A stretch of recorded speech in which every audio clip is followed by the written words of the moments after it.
தெரியல அந்த சிந்துக்கு, அந்த சக்ஷி மலிக்கு. அவ ஏறி நின்னு என்ன பண்ணா தெரியுமா? அடிச்சு சாத்தனா பாருங்க. 8 செகண்ட்ல 8 பாயிண்ட்ங்க. 8 பாயிண்ட் 8 செகண்ட்ல.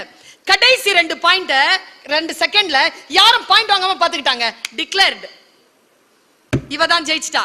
வெளியில வர்றாங்க குழந்தை, அவகிட்ட கேக்குறாங்க எப்படி நீ ஜெயிச்சேன்னு. நீ யூடியூப்ல போட்டு பார். அவ சொன்ன ஒரே ஒரு ஸ்டேட்மெண்ட் என்ன தெரியுமா? ஒரே ஒரு ஸ்டேட்மெண்ட் குழந்தைகளே, உன்னுடைய கடைசி வினாடியில், இதுதான் இதற்கு பிறகு வினாடி என்னிடத்தில் இல்லை என்று நீ கைவிடுகின்ற அந்த வினாடியில் இந்த தாய் சொல்லுகின்ற இந்த வார்த்தையை மட்டும் நினைவில் வைத்துக்கொள். அவ சொன்ன வார்த்தை என்ன தெரியுமா? I didn't give up. நான் களத்தை விட்டு வெளியேறவே இல்லை.